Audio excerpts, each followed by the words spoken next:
इस तरह के इंसिडेंट्स, इतने मेजर टेरर अटैक्स कैसे हो जाते हैं? जम्मू कश्मीर के पहलगाम में आतंकी हमला। जम्मू कश्मीर के पुलवामा में आतंकवादी हमला हुआ है। मुंबई पुलिस को आया धमकी भरा कॉल, 26/11 जैसे हमले के लिए तैयार रहें। ऐसे मेजर इंटेलिजेंस फेलियर्स, इनको हम क्या इंटेलिजेंस फेलियर्स मानेंगे? बहुत सरलता से हमने कह दिया कि ये इंटेलिजेंस फेलियर है, लेकिन ऐसा नहीं है कि इस आउटकम के पीछे जो चल रहा था उसकी हमें जानकारी नहीं थी। तो एक स्पाई कैसा होता है असल जिंदगी में? ये जो बीच बीच में खबरें आती हैं कि कुछ अननोन गनमैन जो है कुछ मेजर टेररिस्ट हेड्स को जो है गन डाउन करते हैं किसी और मुल्क में, इसको ना तो मैं कंफर्म करूंगा ना डिनाई। टेररिस्ट का जो दिमाग है या जो एक टेररिस्ट ऑर्गेनाइजेशन की इस तरह की जो देखिए, टेररिज्म का पहला सिद्धांत ये है कि कितने लोग मरे ये इम्पोर्टेंट नहीं है, कितने लोगों ने देखा इसको। श्योर हमारी जो इंटेलिजेंस एजेंसियां हैं वो इस पे काम कर रही हैं। क्या आपको लगता है कुछ ऐसा परमानेंट सोल्यूशन पॉसिबल है in the near future with Pakistan? Hindustan के साथ उनको एडवर्सेरियल पोजीशन रखना एक स्ट्रेटेजिक कल्चर है। तो जो ये मॉरल एजेंट बनना चाहते हैं या बनते हैं या होते हैं, जो हैं आज ऑपरेटिव हैं, वो किस तरह के लोग होते हैं सर? एक जुनून, एक अलग पागलपन चाहिए इस तरह की चीज के लिए। एक बहुत ही अलग कठिन काम कर रहा हो, अगर उसकी फैमिली बिखर जाए तो कर पाएगा? मुझे अपनी फैमिली के लिए घबराहट हो रही। वो हद कौन तय करता है कि ये यहाँ तक आप बता सकते हैं, इसके आगे या इसके पीछे जो हुआ है वो आप नहीं बता सकते? को खुद को तय करना पड़ता है कि क्या बताना है, क्या नहीं बताना है। आपने अपनी रिसेंट बुक में जो कवर किया है कि ये जो सीरीज ऑफ कट्स हैं, जिसे हम कहते हैं कि ब्लीडिंग थ्रू कट्स, ये 1947 के पहले से ही शुरू हो गए थे। एजेंट्स के भी कुछ लोग होते हैं लोकल जो उनको उनकी आइज की तरह काम करते हैं। उसको प्राइम मिनिस्टर बुलाते हैं और पूछते हैं कि देश में हमें क्या करना चाहिए। एज ए स्पाई मैं भी जेम्स बॉन्ड बनना चाहूँगा।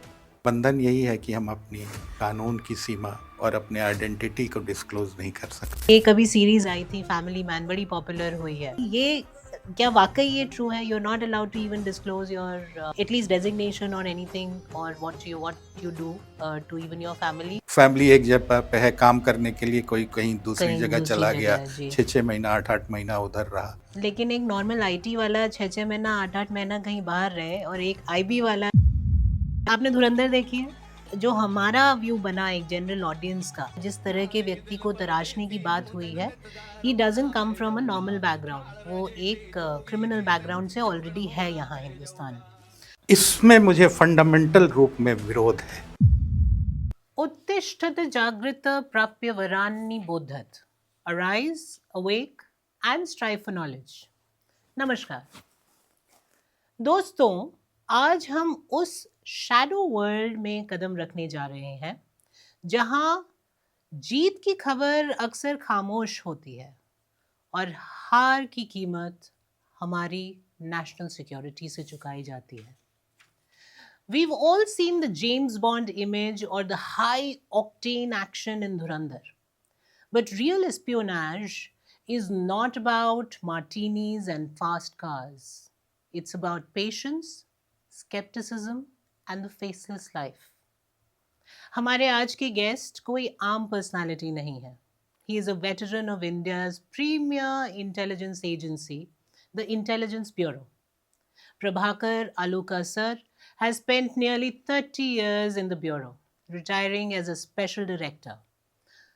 From the dense jungles of the northeast to the counter-terror front lines in Jammu and the Karachi project files, उन्होंने वो देखा है जो हम सिर्फ फिल्म्स में इमेजिन कर सकते हैं. He was the one to reportedly issue alerts before the 26/11 attacks and has authored bestsellers like Operation Haygriva, Operation Sudarshan Chakra, and co-authored his recent release Perfect Storm. Today, we bridge the gap between real and real. आज बात होगी spice की, adverse international terrains की और उस silent sacrifice की जो देश को सुरक्षित रखता है. Let's dive right into this conversation. नमस्कार सर, आपका बहुत बहुत स्वागत है द इंडिक पेन उत्तिष्ठ भारत सीरीज में. आप जो है आज समय निकाल के आ रहे हैं. I am so glad that we could meet today. You have your third book out now, and before I jump into this conversation, मैं थोड़ा सा जानना चाहूँगी कि एक स्पाई की लाइफ कैसी होती है. मतलब जो हम फिल्मों में देखते हैं, they have a cigarette in between their lips, और एकदम गन्स निकालते हैं और एकदम हाई स्पीड कार्स में चलते हैं. बट इन रियलिटी स्पाइज हर तरह के होते हैं. मतलब there are different kinds of spies. हम आजकल हिंदुस्तानी मूवीज़ में भी देखें तो बहुत तरह तरह की मूवीज़ आ रही हैं स्पाइंग पे. कहीं फीमेल स्पाइज हैं, कहीं मेल स्पाइज हैं, कहीं बहुत ओवर्ट ऑपरेशंस में इन्वॉल्व हैं, कहीं कोवर्ट ऑपरेशंस में इन्वॉल्व हैं. लेकिन अगर मैं आपसे पूछूं तो एक स्पाई की क्या, अगर हम उनको स्ट्रक्चर करें तो एक स्पाई कैसा होता है असल ज़िंदगी में? सबसे पहले तो मैं आपका धन्यवाद देना चाहता हूँ कि आपने मुझे मौका दिया अपने जो मेरे विचार हैं और जो मेरी समझ है कि स्पाई क्या होता है उसको आपके सामने मैं रखूं. तो first of all, I have a great problem with use of word spy because it's cliched. Okay. It's very cliched, and in a sense it is pejorative too. So Oh. I will explain to you how it is pejorative. अच्छा, why so, sir? I'll explain to you हाँ, later हाँ. and during the course of our conversation. And I would rather call them moral agents. Okay, so what you're saying is कि instead of spy हमें उन्हें moral agents बुलाना चाहिए. That is my description. And then I'll explain to you how I am saying जी, so. जी. But before that, any program you start with invocation. जी. And my invocation is for those moral agents. Because people don't know, and it is a very surprising fact that they have adopted the right to silence as their fundamental right. In a world, in a universe, in a democracy, where right to freedom of speech is considered to be non-negotiable, here are a bunch of people who have adopted right to silence as their fundamental right. And it is not only in words, it's as per the act. There is an act, Intelligence Services Restrictions of Right Act, enacted in 1985. It's a very small 5 or 7 section act. And then it says that there is no fundamental right the right to speech to these people. That is why, that is one of the criteria why I call them moral agents. Sir थोड़ा सा हमारी Hindi audience को भी ये दोबारा बताइए, because I think this is one aspect जो शायद हम में से किसी को नहीं पता कि एक एक्ट है विच इज़ इन प्लेस जो एक मॉरल एजेंट को बाइंड करता है कि ही कैन नॉट स्पीक, जो एक हमारा मूल आधार वो है, अधिकार है to the right to speech, उसी को कर्टेल करता है. तो मैंने ये बताया कि मतलब इन जो ये हमारे मॉरल एजेंट है, इन लोगों ने चुप रहने के अधिकार को अपना मौलिक अधिकार माना है, अपनाया है. और उस जगह पे जहाँ की आज हर जगह इस पे विवाद होता है कि हमें बोलने का अधिकार है या नहीं है, और बोलने के अधिकार का हनन हुआ है या नहीं हुआ है.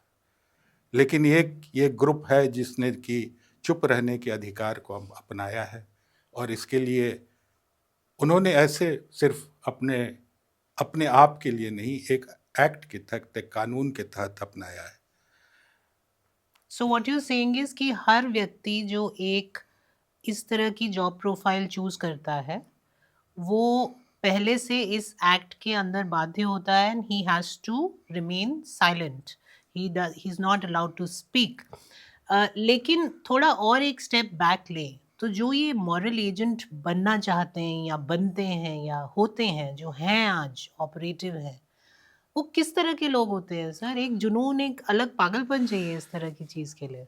देखिए, मैं इसके बारे में आपसे आगे बात करूंगा क्योंकि इट्स रादर प्रीमैच्योर टू जी डिस्कस जी अभी राइट नाउ, मतलब premature in the sense that as the discussion develops जी मे बी जी we will come to that point. मेरा ये कहना है कि ये जो अधिकार, मौलिक अधिकार उन्होंने अपने ऊपर लिया है, ये एक बहुत बड़ा, मैं कहूँगा, सैक्रिफाइस Absolutely, है, बिल्कुल बहुत बिल्कुल। बड़ी सैक्रिफाइस है। और in deference to those moral agents, आज भी मैं इस चुप रहने के अधिकार का कभी न कभी उपयोग करूंगा। ऐसी क्या चीजें हैं जो इस एक्ट के अंतर्गत आपको बाध्य तो रखती हैं, लेकिन कुछ चीजें, मतलब किस, वो हद कौन तय करता है कि ये यहाँ तक आप बता सकते हैं, इसके आगे या इसके पीछे जो हुआ है वो आप नहीं बता सकते? ये खुद को तय करना पड़ता है। ओके। हम्म।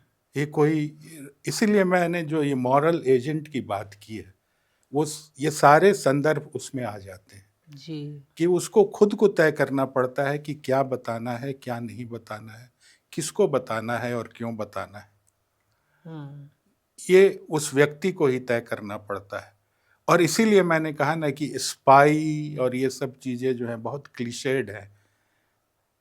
नहीं, ठीक है सर। अब इसके आगे जो भी मैं शब्द यूज़ करूँगी वो मॉरल एजेंट ही यूज़ करूँगी। आज आपने हमारी डिक्शनरी में एक बहुत इम्पोर्टेंट एडिशन किया है, एंड आई थिंक बहुत रिक्वायर्ड है ये। हम लोग स्पाई बहुत इन द गो यूज़ कर लेते हैं, but of course I mean I understand एक मेजर मॉरल रिस्पॉन्सिबिलिटी है जो इन सभी लोगों को इस तरह के कार्य करने में जो है आई थिंक आगे बढ़ाती है, और कंटिन्यूसली हमारे देश को जो है एक इम्पॉर्टेंट प्रोटेक्शन देती है। किस तरह का जुनून, किस तरह का पागलपन चाहिए एक व्यक्ति को इस तरह की जॉब प्रोफाइल अपनाने के लिए, जहां उसको अपनी हदें खुद तय करनी है, अपने मॉरल वैल्यूज़ खुद तय करने हैं, और उसके बेसिस पे उसका हर एक्शन जो है इतना मेजर इम्पैक्ट ला सकता है कि देश की सिक्योरिटी को थ्रेट तक हो सकता है। तो किस तरह के लोग होते हैं जो इस तरह की मॉरल एजेंट वाले रोल में फिट होते हैं? क्या उसमें सरकार कुछ देखती है, या व्यक्ति जब अप्लाई करता है, मतलब कुछ फॉर्मल एप्लीकेशन प्रोसेस होता है क्या? नहीं, वो तो आप गृह मंत्रालय का निकलता है, जी एडवर्टीजमेंट, उसके बाद परीक्षा होती है, जी इंटरव्यू होता है, लोग सेलेक्ट होते हैं। अब पद्धति, ये देखिए, वो हम पुलिस एकेडमी में थे तो वहाँ पे जैसे ही आप, पता नहीं आप गई हैं या नहीं, जैसे ही आप अंदर जाती हैं तो सामने एक मिकालांजेलो का स्टेटमेंट लिखा है कि मूर्तियाँ तो पत्थर में होती हैं, मैं तराशता हूँ सिर्फ। वाह। हम्म, जी तो हम जी भी वही करते हैं। जी व्यक्ति तो व्यक्ति होता है, वो रॉ आता है, यूनिवर्सिटी से आता है, उसको तराशने का काम होता है। हम्म उस तराशने के काम में कभी कभी ऐसा भी हो जाता है, बहुत बहुत ऐसा होता है कि जो लोग, मैं कहूँगा, फिट नहीं बैठ पाते हैं क्योंकि उनका अपनी जो मौलिक पर्सनालिटी है, वो पर्सनालिटी उसको अडेप्ट नहीं कर पाती है। जी तो उनको शायद उस रास्ते से अलग होना पड़ता है, रखना पड़ता है।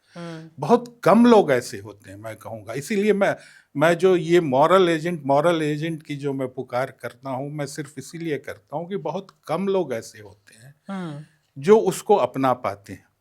अगर वो अपना पाते हैं तो वो, मैं कहूँगा कि उनका जो योगदान होता है, उनका जो कंट्रीब्यूशन होता है, उस कंट्रीब्यूशन की कहीं कभी तुलना नहीं की जा सकती है। जी बिल्कुल बिल्कुल।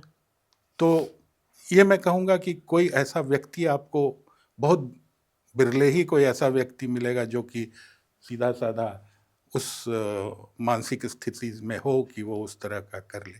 हमें तराशना पड़ता है, जी और ये जी तराशने की जो पद्धति है, वो पद्धति, मैं कहूँगा, बहुत ही सोची समझी और बहुत ही इवोल्यूशन उसका हुआ है उसके बाद।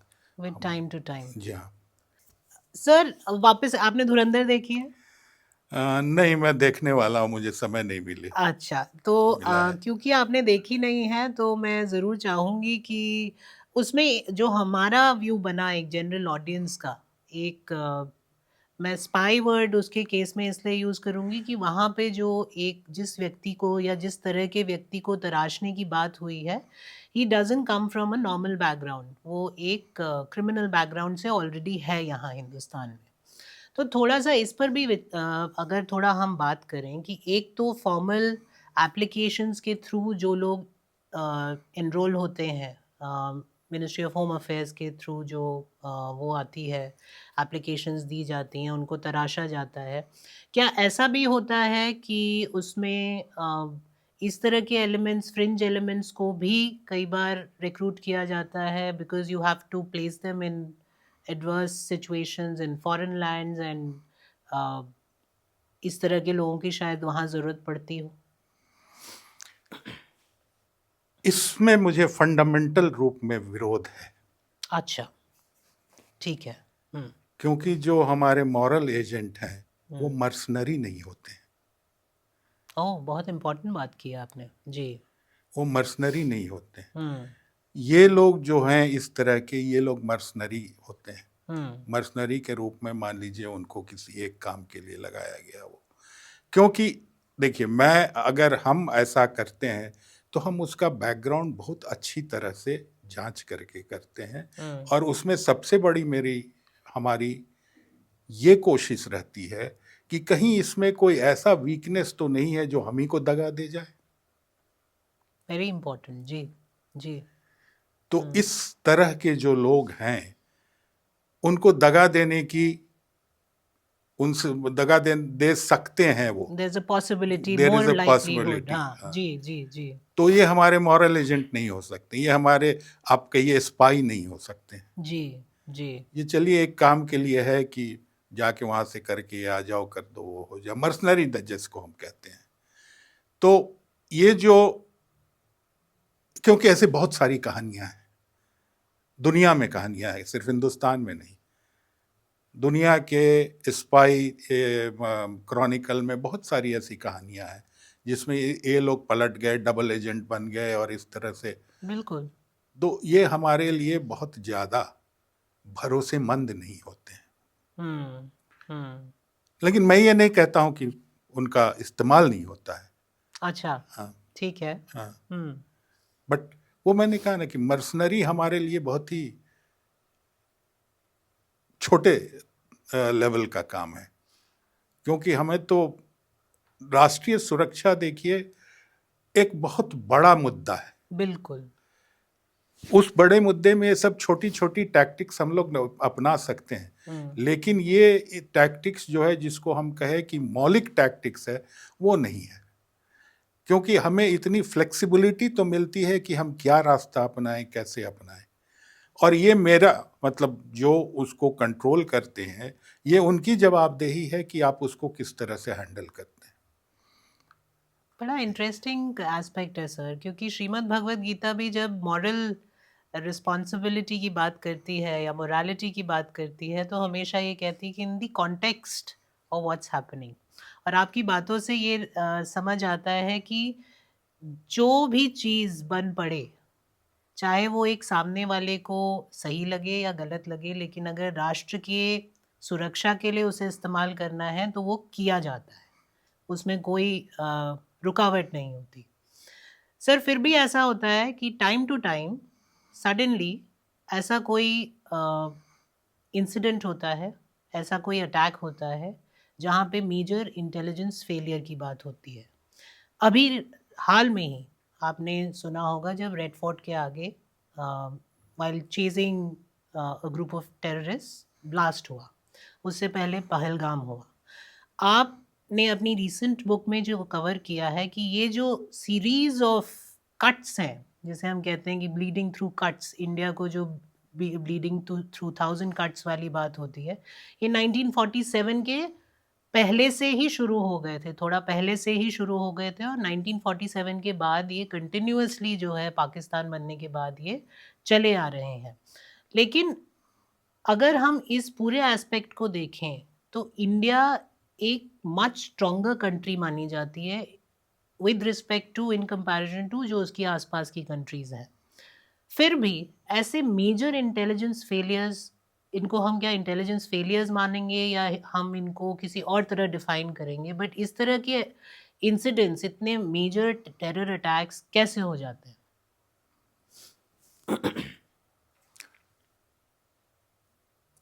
इस पे मेरी बहुत चर्चा बहुत जगह प्लेटफॉर्म पे हुई है, जी। और मैं हर जगह ये कहता हूँ कि ये शब्द जो है, ये डिस्क्रिप्शन जो है इंटेलिजेंस फेलियर, ये एक लेजी एनालिसिस है। ओके। एक बहुत सिंप्लीफिकेशन है, चीज़ों का सरलीकरण है। बहुत सरलता से हमने कह दिया कि ये इंटेलिजेंस फेलियर है, क्योंकि आउटकम जो था वो बहुत ज़्यादा डिवास्टेटिंग था, इसलिए हमने कह दिया है। लेकिन ऐसा नहीं है कि इस आउटकम के पीछे जो चल रहा था उसकी हमें जानकारी नहीं थी। लेकिन जानकारी और आउटकम के बीच में बहुत सारी चीजें होती हैं। ओके। वो डिसीजन कहीं और होता है, और डिसीजन कलेक्टिव होता है, तो उसमें कहीं हो सकता है, इसमें बात नहीं है। तो उसको सिर्फ इंटेलिजेंस फेलियर बता देना, वो मैंने कहा जैसे कि इट्स अ लेजी एनालिसिस। क्योंकि मैं आज दावे के साथ कह सकता हूं कि हिंदुस्तान में कोई भी ऐसी घटना नहीं हुई जिसमें कि इंटेलिजेंस फेलियर कह सकते हैं। कोई भी ऐसी घटना नहीं हुई। Okay, not even 26/11। 26/11 में भी प्रायर इंटेलिजेंस हमने दिया। ओ, मतलब what you are saying is कि इंटेलिजेंस भरपूर थी, इंटेलिजेंस प्रोवाइड भी की गई, अब उस पे समय रहते अनुसार एक्ट हुआ कि नहीं हुआ वो एक डिफरेंट डिफरेंट चीज है। हाँ जी जी, समझ गई मैं जी। तो दैट्स अ मैं वेरी इंपॉर्टेंट एस्पेक्ट। अच्छा, इसलिए मैं दावे के साथ कह सकता हूं कि ऐसा नहीं है। तो आपका कहना है कि जो भारत की इंटेलिजेंस एजेंसी है, it is one of the top agencies in the world, मतलब अमेरिका और रशिया की तुलना में हम अपने आप को मान सकते हैं?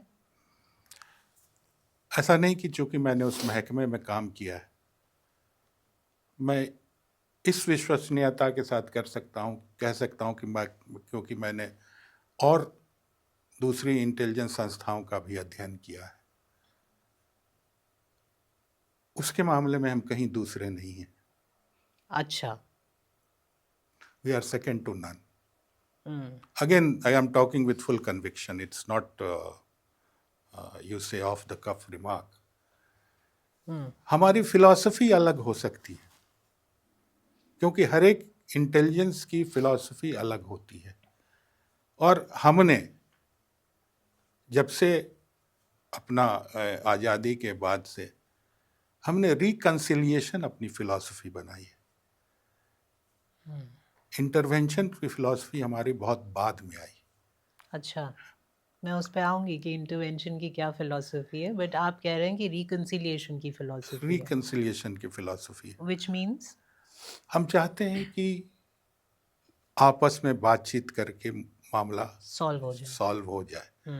और इंटरवेंशन मैंने कहा बाद में आया, आपने कहा बाद में बात करेंगे, मैं उसको भी जी जी। तो हमने शुरू से रिकंसिलिएशन को बनाया है, और हम हर समय, क्योंकि हमारे इंटेलिजेंस का जो कार्य क्षेत्र है, वो सिर्फ एक्सटर्नल एग्रेशन को रोकना ही नहीं, इंटरनल जो प्रॉब्लम्स है उनको भी ये करना जी तो हमने उसमें रिकंसिलिएशन का अपना मुद्दा बनाया है। जी। लेकिन जहाँ तक एक्सटर्नल एग्रेशन की बात है और एक्सटर्नल थ्रेट्स की बात है, जो टेररिज्म की बात है, मैं आज भी मैं दावे के साथ कहता हूँ कि कम से कम ये जानकारी तो थी। I know you're bound with by your commitment, but मैं फिर भी एक बार ब्रोच करना चाहूँगी और इस सवाल को थोड़ा सा अलग से पूछना चाहूँगी कि क्या आपको लगता है कि देश में पिछले 11 सालों में जब से रिजीम चेंज हुई है, हमारे एटीट्यूड में या हमारी जो प्रतिबद्धता है या हमारा जो कमिटमेंट है towards securing our borders and securing our internal affairs as well, उसमें कुछ चेंज आया है, कुछ पॉजिटिव चेंज आया है, या आपको लगता है वैसे ही है, बस उसका हम ज़्यादा बखान करते हैं, या what is your opinion on that? If you can probably share that. मैं इस पे तो चर्चा नहीं करूंगा कि 11 साल में क्या हुआ, वो पीछे क्या हुआ। जी। मैं इंटेलिजेंस फिलॉसफी की बात करूंगा। हुँ, राष्ट्र की सुरक्षा होती है, बिल्कुल।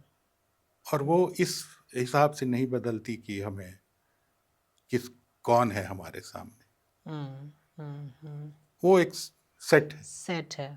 पर ये हमें जो सर 2.5 फ्रंट की बात होती है, और जहाँ पे हाफ फ्रंट ये कहा जाता है कि ये अंदरूनी ताकतें हैं जो इंडिया को ब्रेक करने की कोशिश कर रही हैं, या ये इंटरनल और एक्सटर्नल प्रॉब्लम्स क्रिएट करने के पीछे उनका भी एक मेजर हाथ है। उस पे आप कितना एग्री करते हैं उस पॉइंट पे? मेरी एक किताब में जी, मेरा जो हीरो है, वो लास्ट में अंत में उसको प्राइम मिनिस्टर बुलाते हैं जी। और पूछते हैं कि देश में हमें क्या करना चाहिए।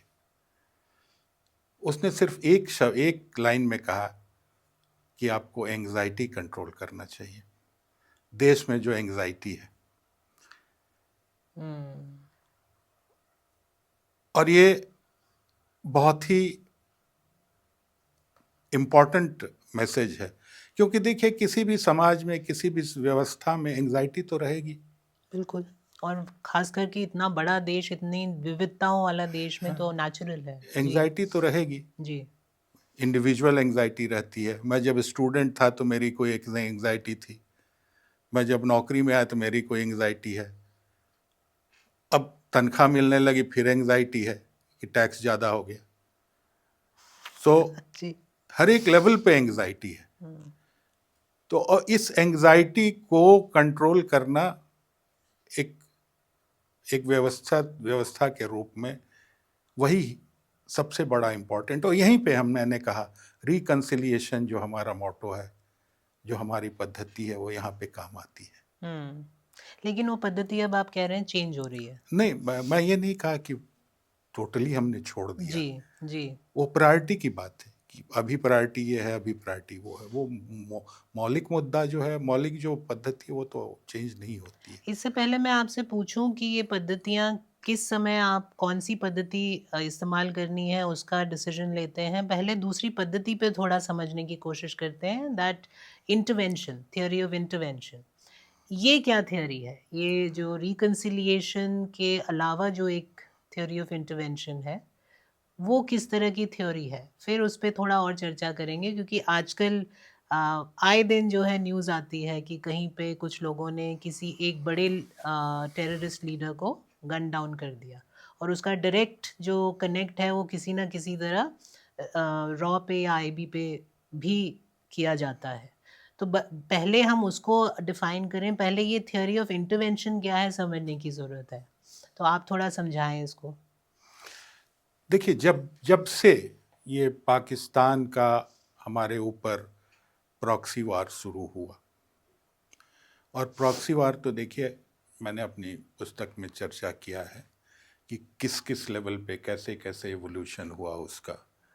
पहले कश्मीर में चला, फिर वो हिंटरलैंड में आ गए, देश के हर एक भाग में आ गए। तो ये जब चला तो इनको, क्योंकि इसमें हमारे ये पूरा इंस्ट्रूमेंट जो था वो टेररिज्म का इंस्ट्रूमेंट था। टेररिज्म को समझने के लिए एक इंटेलिजेंस ऑफिसर की हैसियत से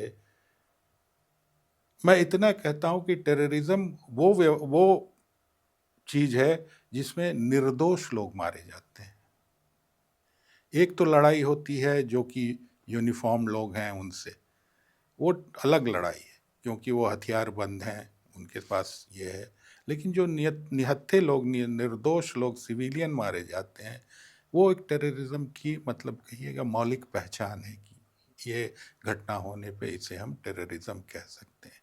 जब इस तरह का एवोल्यूशन हुआ क्रॉस वार, प्रॉक्सी वार में, तब हमें लगा कि हमें एक्टिव इंटरवेंशन करना चाहिए।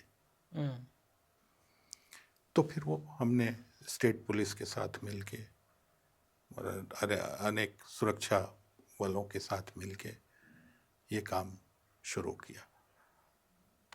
तो ये कब से शुरू किया होगा सरकार ने, मतलब शुरू से ही वाज इट जब से ये 1980 हम कहेंगे 1980 में जब से अफगानिस्तान से अमेरिका का विड्रॉवल हुआ, उसके बाद जितने उनके मतलब आईएसआई के ट्रेंड लोग थे और जो हथियार उनको मिला था, वो उन्होंने जब हिंदुस्तान की तरफ उसको मोड़ दिया, तब से ये इंटरवेंशन जो है आवश्यक हो गया। जी जी आवश्यक हो गया जी।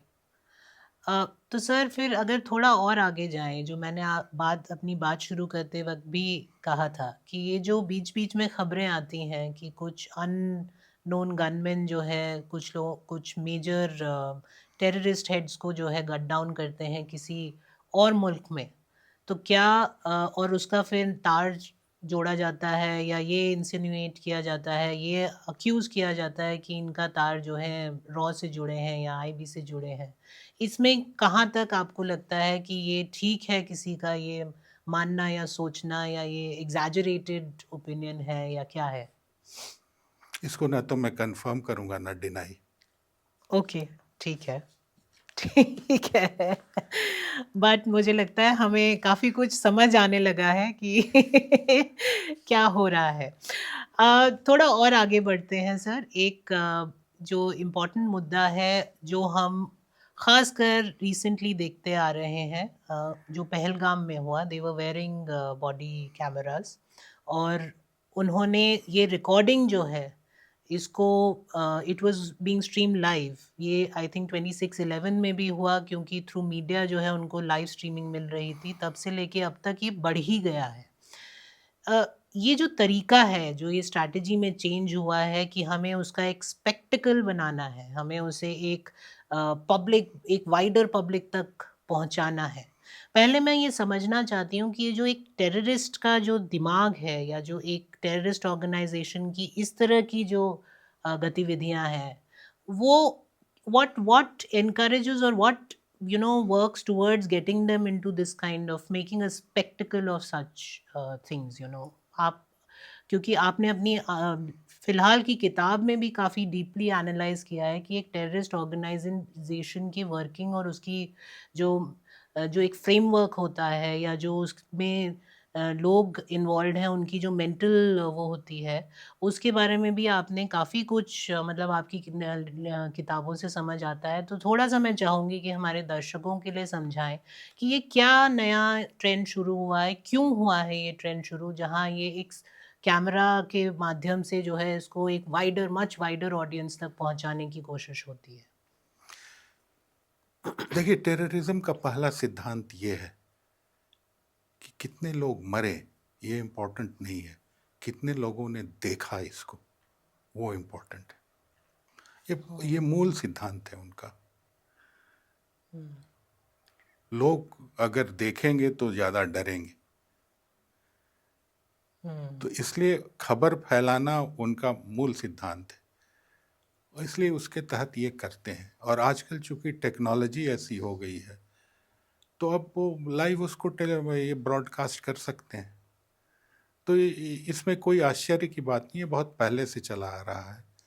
अब चूंकि टेक्नोलॉजी ऐसी हो गई है, इवॉल्व हो गई है, तो उस तरह से वो पर किस तरह की मनस्थिति होगी सर एक व्यक्ति की जो कोल्ड ब्लड में जो है किसी एक निहत्थे आदमी को खत्म कर देता है, और अब तो वो और ज़्यादा जो है आई थिंक कम्युनल रूप लेता जा रहा है। मतलब अब तो बोल कलमे पढ़वाने की कोशिश होती है और इस तरह की चीज़ें होती हैं जो कभी सुनी भी नहीं हो।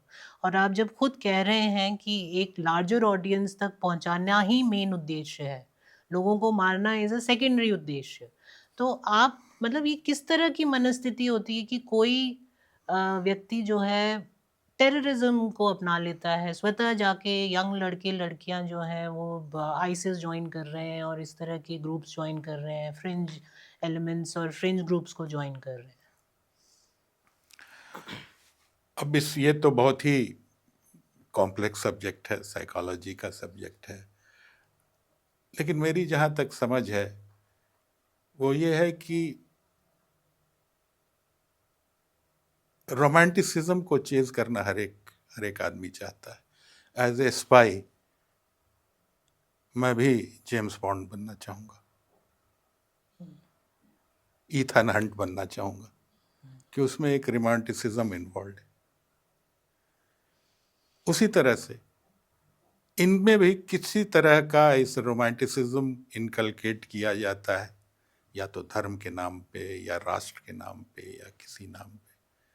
अब उस पे वो चल पड़ते हैं। अब उसके पीछे उनकी क्या साइकोलॉजिकल ये रहा होगा, इनके वीकनेस रहा होगा, ये थोड़ा पर सर, कॉम्प्लेक्स है अगर subject। आप इतने सारे अपने सामने यंग बच्चों को आपने रिक्रूटमेंट के दौरान देखा होगा, और आप जैसे कहते हैं कि हम लोग तराशते हैं, तो तराशते वक्त ऐसा मतलब कुछ तो आपको एक सेंस आया होगा कि एक यंग बच्चा है जो अपने देश के लिए कुर्बान होने के लिए जो है इस तरह एक अपना पाथ, करियर पाथ चूज करता है विलिंगली, और वहीं उसी उम्र का एक बच्चा है जो बिल्कुल ही भटक जाता है, बिल्कुल अपने, यहाँ तक कि चलिए अब कुछ लोग होते हैं जो क्रिमिनल एक्टिविटीज़ में इन्वॉल्व होते हैं, लेकिन इतना ज़्यादा भटक जाना कि अपने देश के खिलाफ ही काम करना शुरू कर देना। तो कुछ तो आपको एक सेंस आया होगा कि ऐसा क्या डिफरेंस आ जाता है एक उम्र में कि ये जो रोमांटिसाइजिंग है ये किसी के लिए तो पॉजिटिवली काम करती है और किसी के लिए नेगेटिवली। इसको मैं फिर साइकोलॉजी के फील्ड में जाना नहीं चाहता हूँ, जी। और ये इस पे बहुत सारे विवेचनाएं की गई हैं, इकोनॉमिक रीज़न और बहुत सारी चीज़ें, लेकिन कोई भी विवेचना इस पे पूर्ण रूप से फुल्ली एक्सप्लेन नहीं कर पाई है। अच्छा। तो मेरे लिए एज अ सिक्योरिटी प्रोफेशनल, मेरे लिए तो सिर्फ एक ही नज़र आता है, एक ही कारण, चेजिंग रोमांटिक आइडियाज़।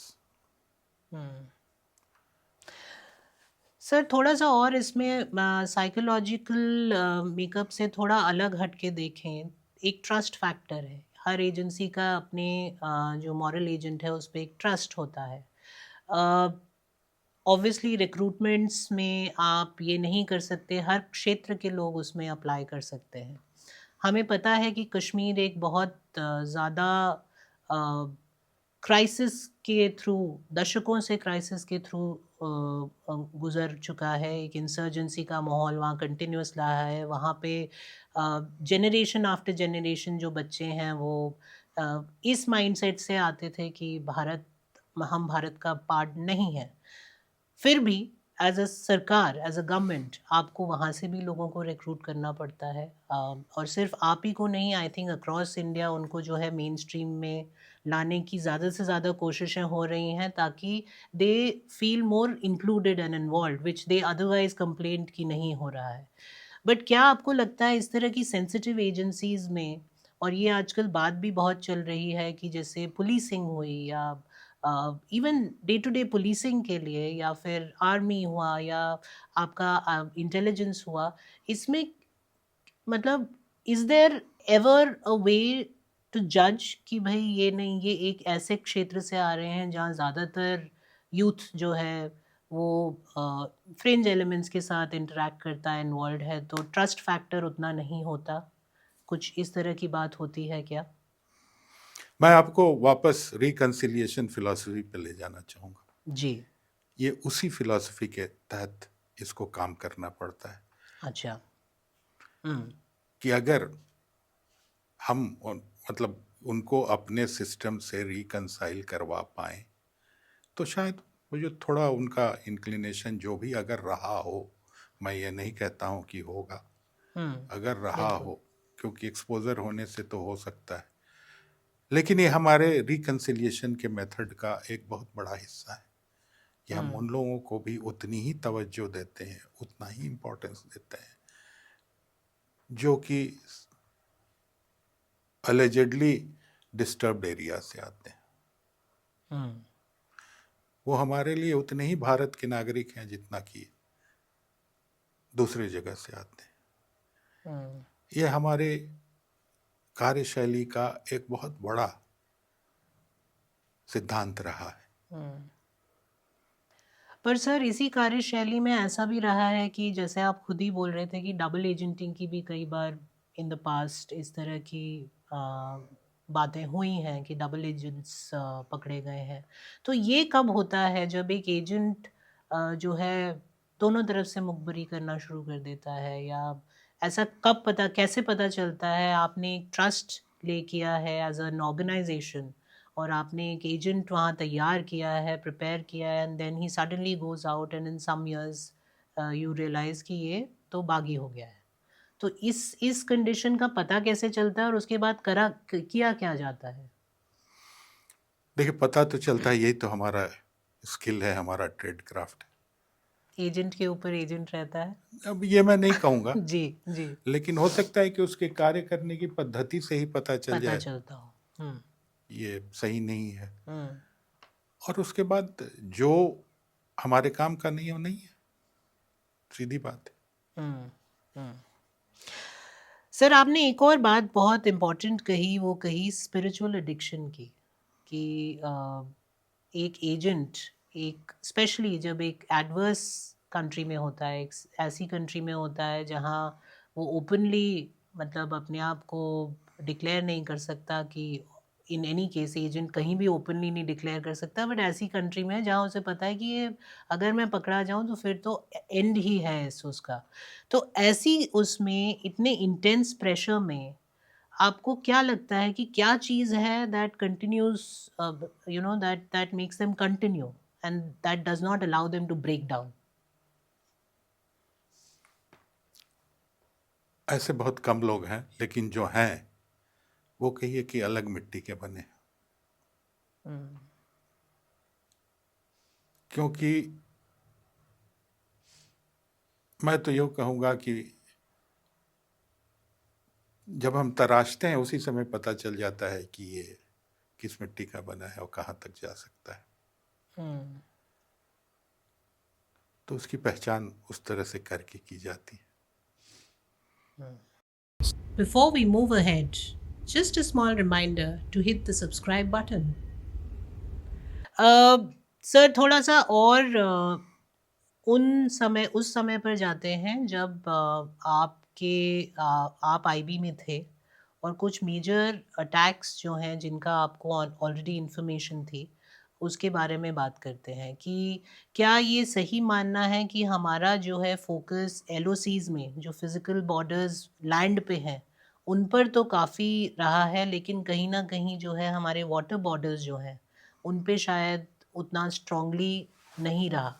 ये जो एक धारणा है, क्योंकि वो वाला अटैक भी थ्रू सी आए थे वो लोग, तो ये जो धारणा है ये कितनी सही कितनी गलत है? देखिए, धारणा आप एक दो घटना पे नहीं बना सकते। ठीक बात है। बहुत सारी घटना ऐसी हुई है जो कि नहीं, उनकी सफल नहीं हुई, वो अखबारों में नहीं आती। जी।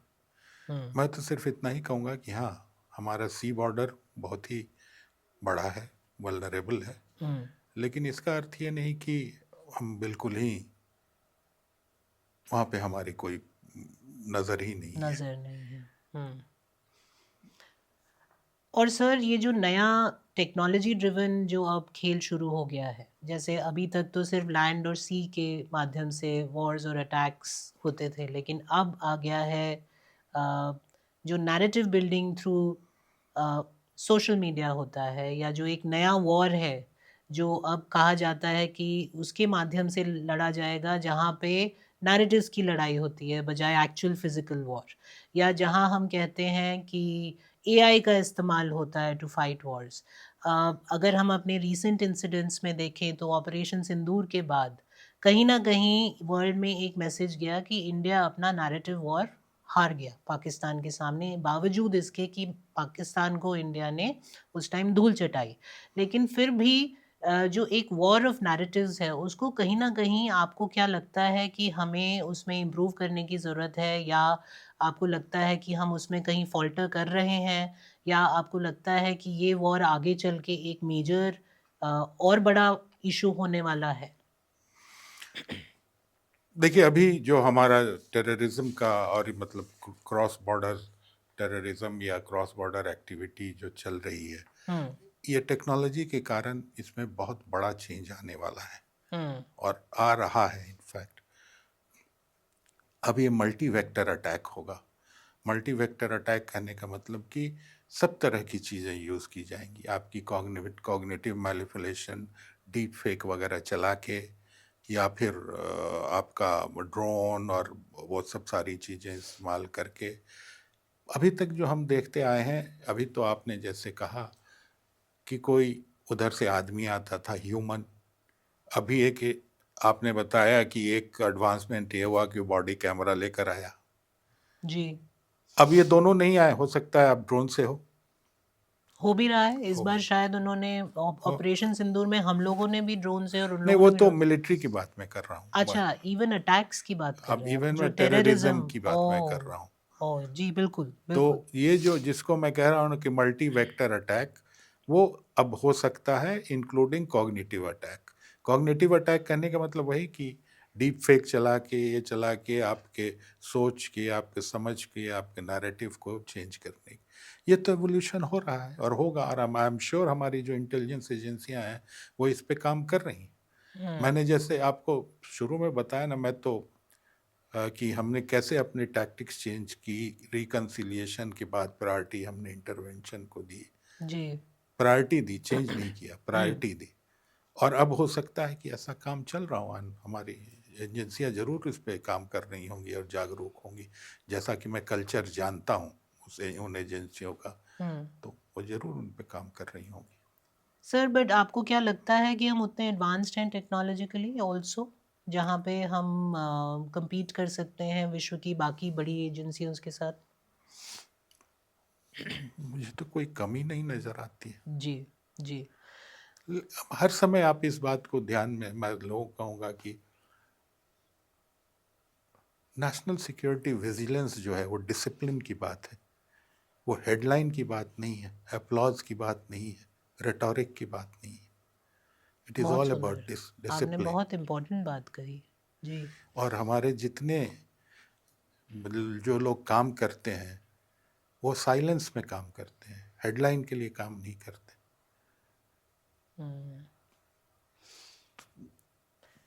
सर, पिछले 30-40 साल में आपको क्या फ़र्क नज़र आ रहा है? जो जो ये साइलेंस में काम करने वाले हैं, इन लोगों के प्रोफाइल से लेकर, और जो इवोल्यूशन की बात आप कर रहे हैं, अपार्ट फ्रॉम टेक्नोलॉजिकल इवोल्यूशन, आपको कुछ चेंज नज़र आ रहा है? कि किस चीज़ में?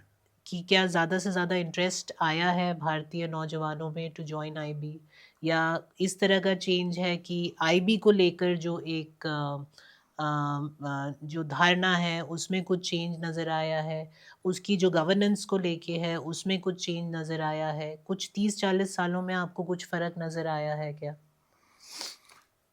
अब देखिए, जब मैंने बात की, जब आप अपने टैक्टिक्स को प्रायोरिटाइज करते हैं तो आपको इंटरनल चेंजेस तो करनी ही पड़ती हैं। एटीट्यूड में चेंज करना पड़ता है, मैन पावर के एलोकेशन में चेंज करना, ये तो इट्स एन ऑर्गेनिक मेथड। ये इसको आप अलग अलग नहीं देख सकते, ये ऑर्गेनिक है, नहीं तो आप सक्सीड कर ही नहीं सकते। अब जैसे मान लीजिए, अभी मैंने कहा कि आज मैं उम्मीद है कि जरूर सब लोग कर रहे होंगे टेक्नोलॉजी, तो अब टेक्नोलॉजी में जब कर रहे हैं तो मैन पावर भी उसी तरह की होनी चाहिए। बिल्कुल। तो वो तो क्या कहिएगा, वो तो ऑर्गेनिक की है। इसका कितना परसेंट सर सिर्फ विजिलेंस और सर्वेलेंस है, और कितना परसेंट एक्चुअल ग्राउंड पे एक्शन है? अगर हम आईबी को डिवाइड करें तो आर्मी में तो चलिए मैन इन यूनिफॉर्म, हमें पता है कि जब वॉर होती है तो they all have to be at the forefront. But IB क्योंकि एक कंटिन्यूस प्रोसेस है और आप जानते हैं कि एक डिसिप्लिन का प्रोसेस है, तो ऑल अक्रॉस द वर्ल्ड, सिर्फ हमारी एजेंसीज ही नहीं, I am sure all agencies, कितना percent of it is continuous vigilance and how much part of it is actually on ground? क्या ये वाकई सही मान्यता है कि अगर आपको गोली निकाल के चलानी पड़े तो that is the failure? And I mean at the end of the day वो होना नहीं चाहिए, we try to avoid that. थोड़ा उस पर मुझे समझाइए कि कितना कितना percent of it is restraint और कब तक रेस्ट्रेंट? वो डिसीजन, उसका कितना % जो है सर्वेलेंस और विजिलेंस पे डिपेंड करता है और कहाँ जो है वो छूट जाता है? ये आपने बहुत सैद्धांतिक प्रिंसिपल वाली बात पूछी, सैद्धांतिक, थ्योरेटिकल थोड़ा। तो हम इसको यूं कहें कि हम इसको कंपार्टमेंटलाइज नहीं कर सकते कि कितना % ही है वो। एक्चुअली मैंने कहा ना कि एंजाइटी को हम गवर्न करते हैं। अब एंजाइटी बहुत तरह की हो सकती है, इट्स अ वेरी वर्ड। हम एंजाइटी को गवर्न करते हैं, तो हमारा ये रहता है कि इसका एस्केलेशन हम देखें कि कैसे कैसे ये बढ़ रहा है और किस स्थिति में, किस परिस्थिति में आके ये डिसरप्टिव हो सकता है। तो जब वो डिसरप्टिव हो सकता है तो डिपेंडिंग ऑन कि इस पे रिकंसिलिएशन हो सकता है या इंटरवेंशन करना है, वो डिसीजन लिया जाता है। तो अब आप इसको जैसे भी बांट लें, कितना % कितना % कितना %, लेकिन बट वो जो डिसीजन लिया जाता है वो क्या ऑन ग्राउंड एजेंट का डिसीजन होता है या वो फिर उसको he has to wait for orders and instructions, इस तरह का कुछ होता है? ऐसा तो देखिए, ऐसा है, ये तो सारी कलेक्टिव बातें होती, कॉर्पोरेट जी जिसको हम कह जी सकते हैं, जी। वो तो पहले से डिसाइडेड रहता है कि क्या है। हम्म लेकिन एजेंट जो ये है, जो भी, एक तो उसको ब्रॉड आइडिया रहता ही है, लेकिन डायरेक्शन तो बिना डायरेक्शन के कोई बात होती नहीं। कोई बात होती नहीं। बट क्या ये मानना सही है कि अगर गोली चलानी पड़े तो इसका मतलब जो है कि कहीं ना कहीं इंटेलिजेंस में गड़बड़ हो गई है या कुछ ऐसी सिचुएशन हो गई है जो आपके कंट्रोल के बाहर निकल गई है, इंटेलिजेंस के कंट्रोल के बाहर निकल गई है? अगर इंटेलिजेंस ऑफिसर को गोली चलानी पड़े, हाँ, जो ग्राउंड पे एजेंट है उसको अगर फाइनली गोली चलानी पड़ जाए, ऐसी कोई परिस्थिति उत्पन्न हो जाए, तो क्या इसे हम इंटेलिजेंस की कहीं कमी मानेंगे या प्रॉब्लम मानेंगे कि वो उनके हाथ से बात निकल गई, या ये भी पहले से ही पूर्व निर्धारित होता है कि अगर ज़रूरत पड़े तो ये कर सकते हैं या कर कर कीजिए without any, there is no holding you back? नहीं, इसमें ये है कि हमारी जो क्योंकि at the end of the day आप एक तरह से एक्सपोज हो रहे हैं ना। एग्जैक्टली हाँ हाँ तो हम नहीं चाहते हैं एक्सपोज होना। हाँ। ये हमारा नॉन निगोशिएबल ये है कि हमें एक्सपोज नहीं होना है। जी जी। हम मर्सनरी अगर होते तो हम कर सकते थे, लेकिन हम मर्सनरी नहीं है। ठीक बात है। सर, पाकिस्तान पे आऊँगी। पाकिस्तान जो है कंटिन्यूस प्रॉब्लम रहा है। अभी ऐसी कुछ परिस्थिति भी बनी थी और इस तरह की बातें भी बहुत गर्म हो गई थी कि पीओके ले लो और पाकिस्तान को बिल्कुल ध्वस्त कर दीजिए और हम ऐसी पोजीशन में हैं तो हमें अपनी स्ट्रेंथ का इस्तेमाल करना चाहिए। जहाँ एक लेवल तक वो हमारी फोर्सेस का मतलब फोर्सेस इन्वॉल्व थी उसमें, लेकिन क्या आपको लगता है कि जो कंटिन्यूस प्रॉब्लम है इसका एक परमानेंट सोल्यूशन है? क्योंकि आईबी आई एम श्योर बहुत समय से अपार्ट फ्रॉम आवर फोर्सेस जो है उसको कंटिन्यूसली ऑब्जर्व कर रहा है, किस तरह के चेंजेस वहाँ भी चल रहे होंगे आई एम श्योर, किस तरह की जो कंट्रोल है वहाँ की आईएसआई का या उसका, उसमें भी कुछ चेंजेस होंगे, लीडरशिप की चेंजेस के साथ वो भी चेंज हो रहा होगा।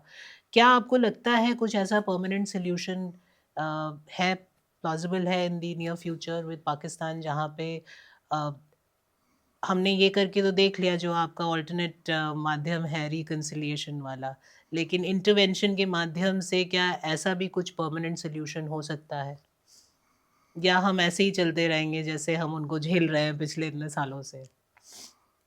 ये मेरी किताब में मैंने लिखा है जी जी। और मेरी थीसिस ये है कि ये उनका स्ट्रेटेजिक कल्चर है पाकिस्तान का। हिंदुस्तान के साथ उनको एडवर्सेरियल पोजीशन रखना एक स्ट्रेटेजिक कल्चर है और वो 1947 से इसको करते आ रहे हैं। और कारण ये कि वो जो उस देश का क्रिएशन हुआ वो स्ट्रेटेजिकली अनवायबल है। अच्छा। अनवायबल स्टेट है, लेकिन स्ट्रेटेजिकली, लेकिन जियो स्ट्रेटेजिकली बहुत इम्पोर्टेंट है। ऊपर में अफगानिस्तान है, फिर उधर यूएस में रशिया आ गया, इधर चाइना, जो स्ट्रैटेजिकली बहुत इम्पोर्टेंट है अच्छा। लेकिन स्ट्रैटेजिकली बहुत वल्नरेबल है। ये बात मैं नहीं कह रहा हूँ, ये बात कैप्टन ये ब्रिगेडियर मेजर जनरल हमीद ने अपनी किताब में लिखी है, द डेंजरस ट्विलाइट्स। वो मेजर जनरल हमीद जो थे वो जनरल ऑकिनलेक, हमारे जो लास्ट कंबाइंड फोर्स के जनरल थे, उनके स्टाफ ऑफिसर हुआ करते थे और बाद में वो पाकिस्तान चले गए और उन्होंने ही आईएसआई की संरचना में योगदान दिया। उनकी किताब में लिखा है कि ये स्ट्रैटेजिकली एक किताब में उन्होंने नहीं लिखा है, एक उन्होंने रिपोर्ट की चर्चा की है जिसमें लिखा है कि पाकिस्तान स्ट्रैटेजिकली अनवायबल है और इसको अगर किसी से खतरा है तो हिंदुस्तान से, और इसको न्यूट्रलाइज करने के लिए जिहाद के अलावा दूसरा टैक्टिक्स नहीं है। अच्छा। और ये टैक्टिक्स इन्होंने 1947 से अपनाया है, जबकि कबायलियों को लेके कश्मीर पे अटैक किया 1965 में भी किया, अभी भी कर रहे हैं। और खाली उनका टैक्टिक्स का मतलब सिर्फ चेंज करते जा रहा है कि कहाँ कहाँ कैसे करना है, but major principle, major strategic culture वही है, उनका डॉक्ट्रिन वही है। पर सर कितना सस्टेनेबल है, मतलब सस्टेन ही करते जा रहे हैं अभी तक तो। खैर उनको फंड्स आ रहे हैं और हमें ये भी पता है कि यूएस का भी काफ़ी सपोर्ट है उनको, प्रॉबेबली बिकॉज उनकी स्ट्रेटेजिक पोजीशनिंग ऐसी है कि US gets an advantage on the other countries. लेकिन अगर हम देखें तो हमारे लिए it's a constant menace. It is. और हम कब तक मतलब हम क्या अपने आप को वाकई रोके हुए हैं क्या? पहले तो मैं ये पूछना चाहूँगी कि क्या हमने अपने आप को वाकई होल्ड बैक किया हुआ है before we completely destroy this enemy, या हम कोशिशें करते हैं लेकिन हम सफल नहीं हो पा रहे? आप इसको कैसे इंटरप्रेट करेंगे? ये बहुत ही मेरे सिलेबस के बाहर की चीज है। अच्छा, तो चलिए ये बताइए कि फिर हिंदुस्तान, आपको क्या लगता है कि इसका कोई परमानेंट सोल्यूशन है? जैसा आपने कहा कि मैंने अपनी किताब में भी एक थियोरी प्रोपगेट की है, तो what do you think, is there a permanent solution to this, जहाँ पे एक और ऐसा एडवर्सरी है जिसकी एग्जिस्टेंस ही आपसे लड़ने के लिए है, मतलब उसके पास और कोई रीजन है नहीं एग्जिस्ट करने का?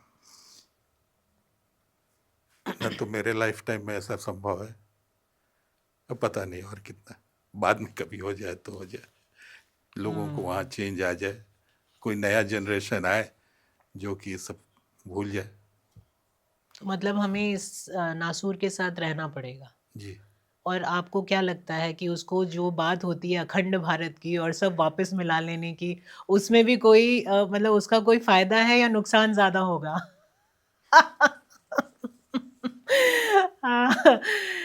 चलिए सर, थोड़ा सा एक लार्जर पर्सपेक्टिव में बात करेंगे, एक ह्यूमन पर्सपेक्टिव में, कि एक व्यक्ति जो एक मॉरल एजेंट की ड्यूटी निभाता है, वो सिर्फ अकेला ही नहीं है। जब हो सकता है ज्वाइन करता हो तब अकेला रहता हो, मतलब इन द सेंस उसके परिवार में सिर्फ माता पिता हों, लेकिन विद टाइम आपकी फैमिली होती है, आपके बच्चे होते हैं, आपकी रिस्पॉन्सिबिलिटीज़ बढ़ती हैं।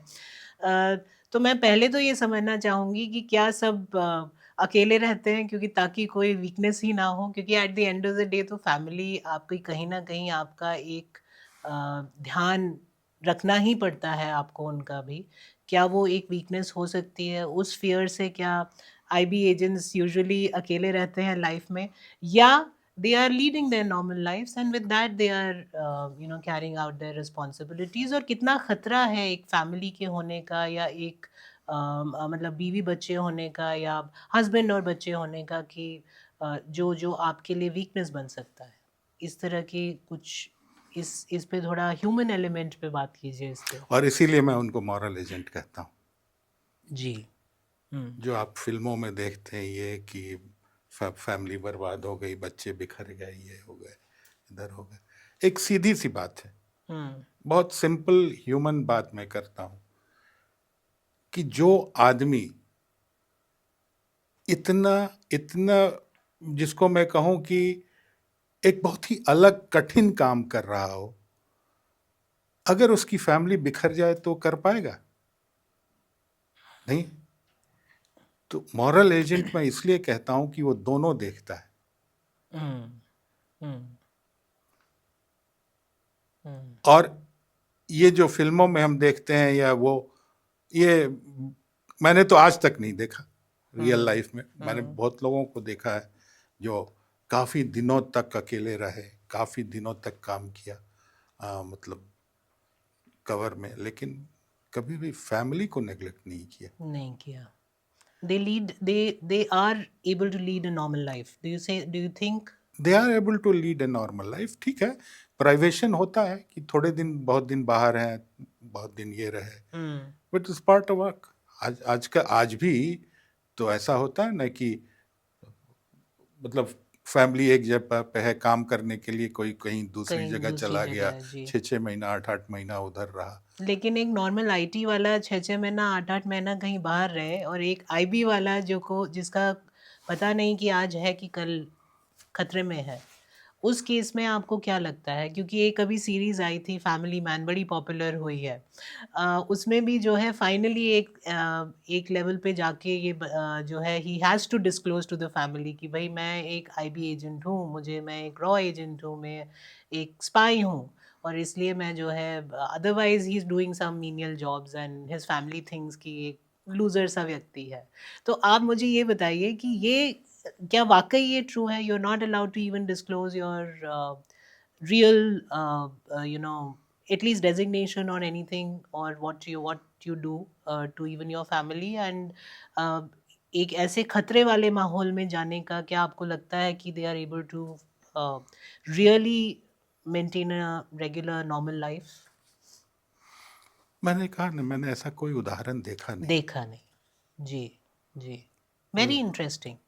मतलब जो बेसिकली क्रिएटिव लिबर्टीज ली जाती हैं, वो कई बार कुछ चीज़ें एग्जैजरेट कर देती हैं, Exaggerate. but it needs it needs some steel in a man or a woman to actually be able to manage to such extreme situations। क्योंकि जैसा मैंने कहा, आईटी वाले तो अपनी नॉर्मल जॉब करने जाते हैं, लेकिन जो मॉरल एजेंट है या स्पेशल एजेंट है, वो बाहर जाता है तो उसको ये नहीं पता कि कब ऐसा खतरा आ जाए कि वो मतलब he is not able to return to his family.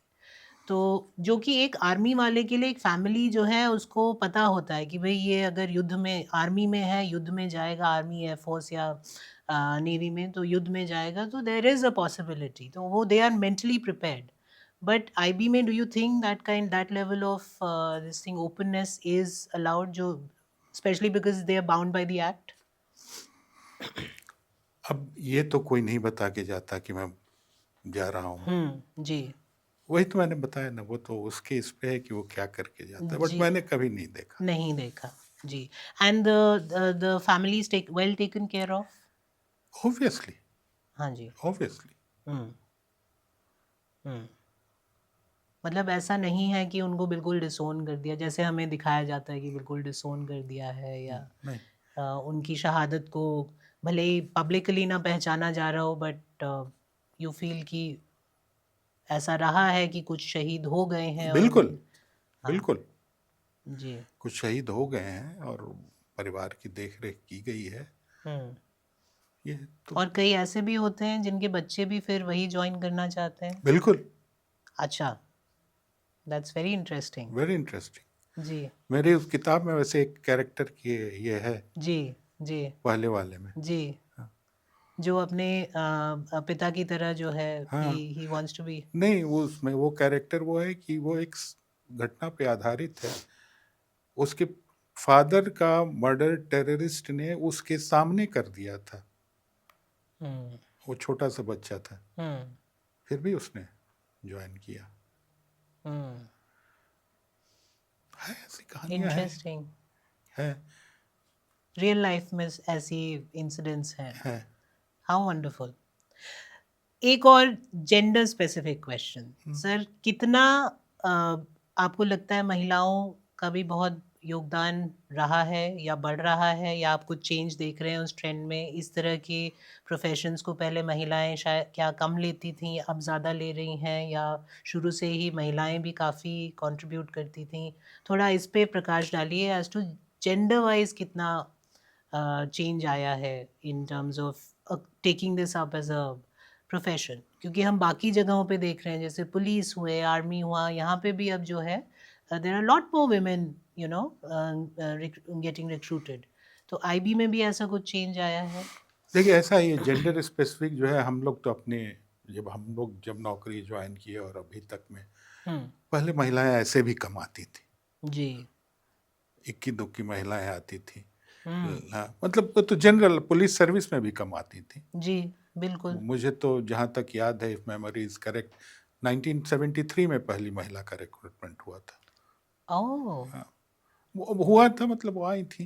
हम्म, तो अब उस समय वैसे था, लेकिन अब जब आने लगी हैं तो फिर they are as good as there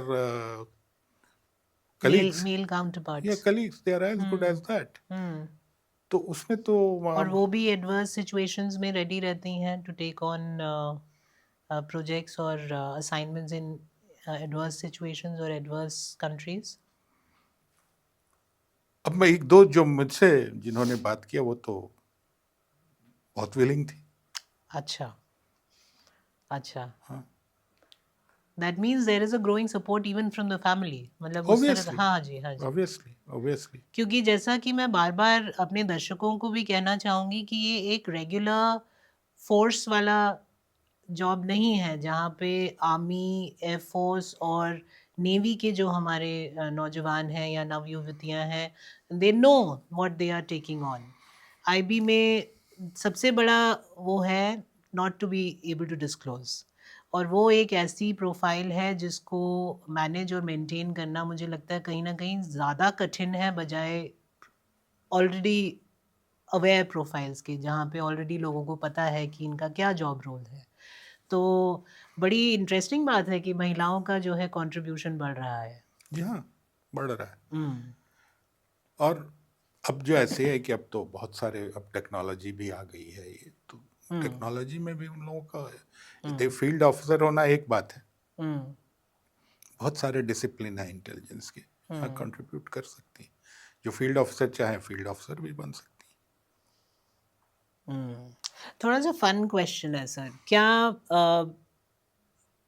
हमारे इंडिया के रॉ एजेंट्स या किसी और कंट्री के जो एजेंट्स हैं, आई एम श्योर हम लोग दे मे बी अवेयर कि ये भी एजेंट है, ये दूसरी कंट्री का है, उसको भी पता है कि ये इंडिया का एजेंट है, उसको पता है ये पाकिस्तान का एजेंट है।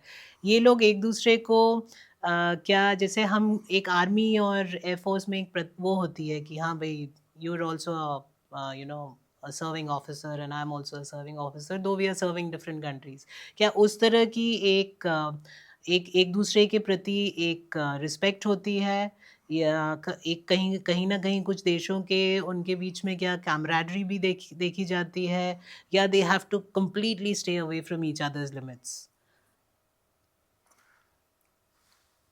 हम तो किसी से ये नहीं करते, दूरियां नहीं रखते, जी, जी। तो उनसे भी दूरियां नहीं रखते, वो भी हमसे दूरियां नहीं रखते। दूरियां नहीं रखते। क्या बात करनी है वो है, वो आपको नपीतुली करनी पड़ती हाँ, होगी कि क्या बता सकते हैं, क्या नहीं बात कर क्या सकते नहीं हैं। बात कर सकते हैं। जी, हाँ, जी। हो सकता है मैं मिला नहीं हूँ, लेकिन हो सकता है मैं मिलूं तो मैं लाहौर के कबाब की बात करूं। जी बिल्कुल। हाँ, और वो चांदनी चौक हाँ, की, जी। मैं बली मरान की इमरती की बात करूं। जी, जी। तो ये है कि बात क्या करेंगे, लेकिन अलगाव रखने का तो कोई है ही नहीं, क्योंकि मैं तो हूं ही नहीं, मैं तो इंसान हूँ, ना साधारण इंसान हूँ। जी, वेरी इम्पोर्टेंट। जी, जी। सर, इससे पहले हम इस बातचीत को विराम दें, कुछ चीज़ें मैं जो आपसे जानना चाह रही थी, continuing with our fun aspect, वो ये था कि जो पहले हमें दिखाते थे कि छोटी-छोटी पर्चियों में कुछ अजीब से कोड्स लिख के भेजे जाते थे। आज क्या हमारे जो कोड्स दिए जाते हैं या जो वो होते हैं कि अपनी अपनी जो पहचान है आप ये कोड दे के बताइए या वो कोड, ये सिर्फ किताबी बातें हैं या ये एक्चुअल में होता था और अब इसमें कुछ चेंजेस आ गए हैं? क्यों? इसमें चेंजेस आए हैं इस टेक्नोलॉजी के कारण। अच्छा। हुँ। पहले जो आप हाथ से अपने से बना के कि 1 को 5 लिखो, 4 को 9 लिखो, जो पहले जी, करते जी, थे, जी, जी। हाँ, वो अब टेक्नोलॉजी वो काम करती है, तो हुँ, वो ज़्यादा डिफ़िकल्ट हो गया है। हुँ, और जहाँ तक ये है कि अब हो सकता है मैं अपना कोई नाम लेके जाऊँ कहीं पे, हुँ, तो वो अलग चीज़ है, तो वो मेरा कोड हो जाएगा। हुँ। तो आई मीन वो तो चलता है, बिना उसके तो काम चलेगा नहीं। और इन लोगों के एजेंट्स होते हैं, एजेंट्स के भी कुछ लोग होते हैं लोकल जो उनको उनकी आईज़ की तरह काम करते हैं। They could be fringe elements, they could be regular looking हाउसवाइफ्स एंड मेन, उस तरह की भी रिक्रूटमेंट्स होती हैं। वो देखिए वो डिपेंड करता है सिचुएशंस पे क्या है हुँ, हमारी। हुँ, हुँ, क्योंकि हमारे यहाँ बंधन तो कोई है नहीं कि हम क्या नहीं कर सकते हैं। सिर्फ बंधन यही है कि हम अपनी कानून की सीमा और अपने आइडेंटिटी को डिस्क्लोज नहीं कर सकते। और जो जिस तरह से हर एक्ट को डॉक्यूमेंट किया जाता है आर्मी में, उस तरह से क्या आईबी में भी एक ग्राउंड पे अगर एजेंट है उसके हर एक्ट को कहीं न कहीं डॉक्यूमेंट किया जाता है? इट्स अदर और is it of the records completely? ये सब आई मीन डिटेल्स का कोई ये नहीं है, मतलब अच्छा। स्टैंडर्ड प्रोसीजर नहीं है। जी, जी। और अगर किसी को मान लीजिए ऐसा भी होता है कि इवैक्यूएट करना पड़ रहा है, कहीं से निकलवाना पड़ रहा है, ऐसी सिचुएशंस आती हैं कि जहाँ पे आपका एजेंट फँस गया है और आपको उसको निकलवाना पड़ रहा है? एजेंट की क्या करें, तो ये भी हुआ है कि वहाँ वो गया, उसको हार्ट अटैक हो गया, ओह! हुँ। जी। निकलवाना तो पड़ता है। हुँ। कैसे पड़ता है ये तो फिर उस समय की परिस्थिति, उसका कोई स्टैंडर्ड प्रोसीजर तो हो नहीं सकता। हुँ, वो तो जो वहाँ पे है उसको उसी हिसाब से करना है। हुँ। और ब्यूरोक्रेसी का कितना रोल है? Does it lead to slowing things down या आपको लगता है कि that is the only way, there is no other way? मतलब जो एक प्रोसेस होता है या प्रोसीजर होता है इन सब तरह की चीज़ों में, वो क्योंकि ब्यूरोक्रेसी के थ्रू जाता है, तो क्या वही एक तरीका है या अ, अब हमें जब सिस्टम में है तो हमें सिस्टम के हिसाब से हिसाब चलना से चल रहा है? चाहिए। और आपको लगता है कि हमारा सिस्टम बहुत क्विक टू रिस्पॉन्ड है या उसमें बॉटलनेक्स आती हैं? देखिए बॉटलनेक्स कहना नहीं चाहिए, मतलब डिस्कशंस तो होते हैं, हर एक हुँ, आदमी है, ऐसा हुँ, तो नहीं है कि मेरा जो ये है ओपिनियन है वो एब्सोल्यूट है। हुँ, डिस्कशंस तो होते हैं, उस हुँ, डिस्कशंस में जो भी डिले हो ये भी हो, हुँ, बट हुँ। सर, क्या स्पाइडर्स वेब अभी भी है ऑपरेशनल? जो 26/11 में एक स्पाइडर्स वेब की बात हुई है, जब 26/11 अटैक हुआ था और कहा जाता है कि कोई स्पाइडर्स वेब है, जिसे आइडेंटिफ़ाई किया जाता है। ये मैं आपको कहानियों से बता रही हूँ पाकिस्तान और मुझे उसकी। नहीं मालूम। नहीं? आई एम अच्छा, नॉट अवेयर ऑफ। अच्छा, ठीक है, ठीक है। तो ये एक और मुझे लगता है क्रिएटिव इमेजिनेशन की उत्पत्ति है। हाँ, लेकिन जब स्पाइडर्स वेब आपने बात की तो मैं आपको ये मॉरल एजेंट के सिलसिले में ही बता दे रहा जी। हूँ। स्पाइडर्स वेब स्पैनाज में जैक हॉब्स ने इसको ये मेटाफर यूज किया था। ओह! अच्छा। हाँ, हुँ, उनका ये कहना था कि ये कल्पना कीजिए कि एक स्पाइडर का वेब है, उसमें स्पाइडर बैठा हुआ है, उसको आप सॉवरेन मानिए, ओह! राइट? हुँ, तो जब भी उसके लॉन्ग थ्रेड्स में कोई भी हलचल होती है, डिस्ट्रप्शन, तो उसको पता चल जाता है वो अंदर बैठा हुआ है। तो इस करेक्ट। स्पाइस जो हैं वो लॉन्ग थ्रेड्स हैं उसके वेब के, अच्छा, जो ओके। वो उसको बताते रहते हैं कि कुछ घटना होने वाली है। और मैं ऐड करता हूँ कि कभी कभी एनिमी को उसमें फंसा भी लेते हैं, अरे वाह! अच्छा, स्पाइडर्स फंसा भी लेते हैं अपने बिल्कुल, बिल्कुल। वो वेब में। तो स्पाइडर वेब की कल्पना जैक हॉब्स ने की है for describing the work of spies and espionage. Wonderful. Sir, पूरे इस स्थिति में कई ऐसी कहानियां हैं जो नहीं कही गई हैं। भले ही आई एम श्योर आपने अपनी कहानियों के माध्यम से कुछ हमें अवेयर करने की कोशिश की है।